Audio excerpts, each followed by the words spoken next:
Assalamualaikum warahmatullahi wabarakatuh. Bertemu lagi di channel Islam Pedoman, Islamnya moderat dan santai. Seorang Habib ini menyadari bahwa dirinya ini di Indonesia hanya numpang saja, yang mana memperingati seluruh Habib-Habib yang lain jangan pernah membuat gaduh, jangan pernah membuat onar, jangan pernah membuat orang-orang Nusantara ini tidak nyaman. Yang mana saya yakin kalau beberapa seorang Habib ya, bukan cucu Rasulullah ini sadar, maka saya yakin Indonesia ini akan aman, tidak ada kegaduhan dan membuat onar, apalagi si Imam Jumbo ini. Mari kita lihat sama-sama teman-teman. Kami habaib, benar Habib, saya Habib betul, benar. Tapi ingat, kita habaib warga negara Indonesia, keturunan Yaman, Hadramut, jangan bikin galau di NKRI. Benar, jangan bikin gaduh di NKRI ini. Mau marah Habib yang lain terserah.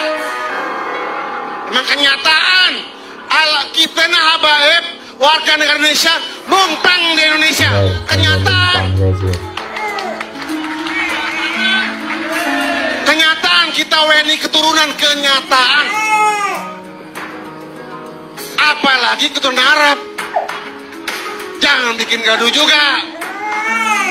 Nyinyir mulutnya. Ya, itulah bahwasanya jangan pernahlah membuat gaduh di Indonesia ini, karena Indonesia itu punya kultur yang mana kulturnya ini sangat sudah terkenal di luar negeri, yang mana sopan santun, menjaga lisannya, tidak mudah mencela, tapi mereka ke panggung dengan penuh celaan, dengan penuh penghinaan kepada orang lain yang tidak satu pemikiran. Kemudian lanjut video yang kedua adalah pencegahan dari beberapa pendakwah yang hanya bisanya cuma dawir-dawir saja, yang mana pasti konotasinya ditujukan kepada seorang Habib, dan ini rapat ya antara DPR dan Kemenak. Mari kita lihat sama-sama. Terima kasih. Kita kembali lagi sebelahnya ya, ke Maman. Assalamualaikum warahmatullahi wabarakatuh. Terima kasih Ketua dan seluruh pimpinan Komisi 8 dan anggota. Yang saya hormati Pak Menteri Agama dengan Pak Wakil Menteri Agama, Kepala Badan Haji beserta Wakil Kepala Badan Halal, Bapak Ibu sekalian.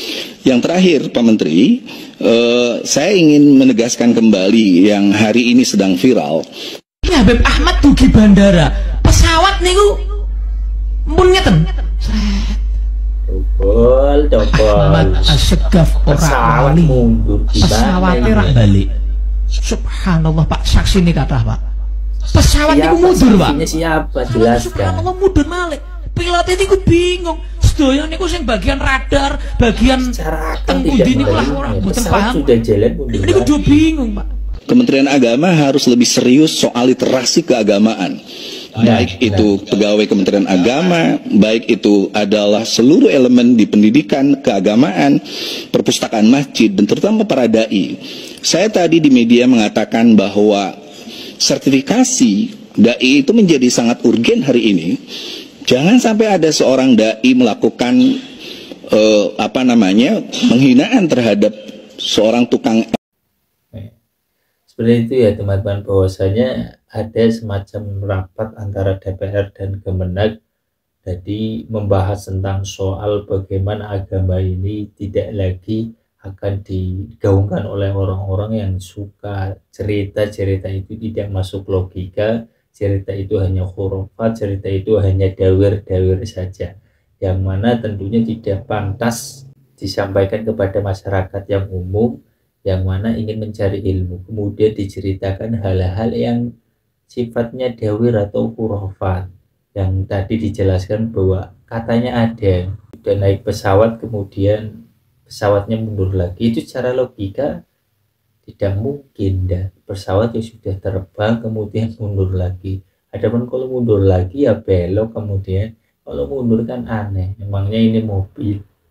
Apa yang terjadi nanti, marwah daripada agama itu sendiri akan turun, wibawa agama itu sendiri akan turunlah, daripada kamu ngaji seperti ini, ngaji hanya cerita-cerita yang aneh, mendingan gak usah ngaji lah, misalkan ada orang semacam itu. Makanya untuk kita semua teman-teman, carilah guru yang tepat, carilah guru yang punya sanad yang tepat, keilmuannya sangat jelas, tidak diragukan. Ya, ulama Nusantara itu sendiri ya, para kiai dan para ustadz asli ulama Nusantara, yang mana di pondok pesantren itu banyak sekali. Kalau teman-teman jangan meragukan keilmuan mereka, karena benar-benar mencari ilmu, daripada mereka hanya mengandalkan nasabnya saja, tapi nasabnya itu tidak terverifikasi sebagai cucu Rasulullah, yang mana ini sangat-sangat mengandalkan nasab mereka, padahal nasabnya pun tidak bisa diandalkan, kan semacam itu.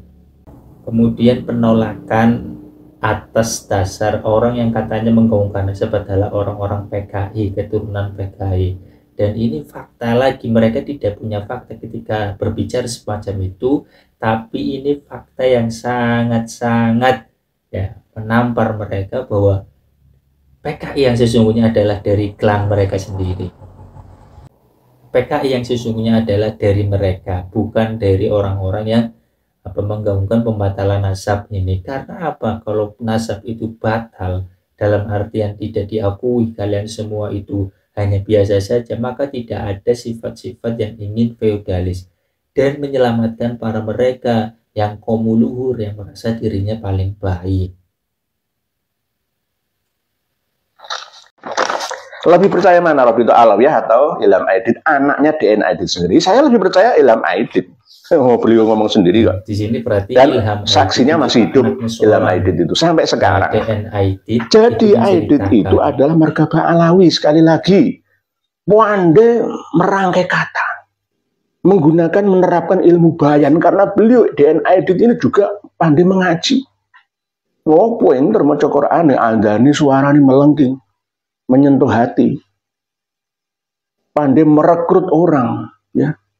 Jadi ilmu komunikasinya super canggih. Kalau kayak sekarang ini ya Romi Rafael gitu ya, pandai menggendam orang, pandai menyirap orang dengan tatapan mata, dengan salamannya, dengan rangkulannya itu.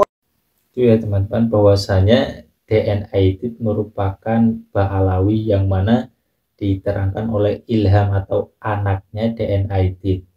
Dan tentunya mereka para mukibin, misalkan katanya orang-orang yang menggaungkan nasab ini adalah orang-orang PKI, ya kan, orang-orang anak-anak PKI, ya, karena tidak punya data, tidak punya apa, bisanya ya semacam itu saja, menuduh Gus Fuad Pleret PKI, ya, padahal Gus Fuad itu adalah dari Bunda, dulu sangat berjasa sekali Kiai Abbas yang mana melawan penjajah Belanda. Mbah Hasyim Asy'ari ketika mau menyerang atau berperang dengan Belanda itu tidak mulai perang dulu, melainkan menunggu Kiai Abbas dari Buntet, dan terjadilah peperangan tersebut, yang mana peperangan itu didatangi oleh Kiai Abbas Buntet, kemudian dikomandoi dengan bersama-sama dengan Mbah Hasyim Asy'ari. Sampai sekaranglah kita bisa merasakan kedamaian, bisa merasakan kenyamanan, bisa merasakan ya apapun yang ada di Indonesia ini tentram ayem. Kemudian mereka datang dengan membawa ketakutan-ketakutan, yang mana di atas mimbar itu dengan teriak-teriak, mengancam-mengancam dan lain sebagainya. Karena apa? Karena mereka itu merasa keturunan Nabi, merasa mempunyai privilege tertentu. Di belahan negara yang lain, keturunan Nabi mereka itu hanya biasa saja, tidak seperti di Indonesia. Ada sampai dicium kakinya, ya, ada yang sampai keterlaluan lah. Kita harus stop itu, bahwa agama merupakan landasan rasional, mana kita punya tempat yang sama di mata Allah dan Rasulullah. Mungkin itu saja ya teman-teman, silakan berdiskusi di kolom komentar. Terima kasih telah menonton. Assalamualaikum warahmatullahi wabarakatuh.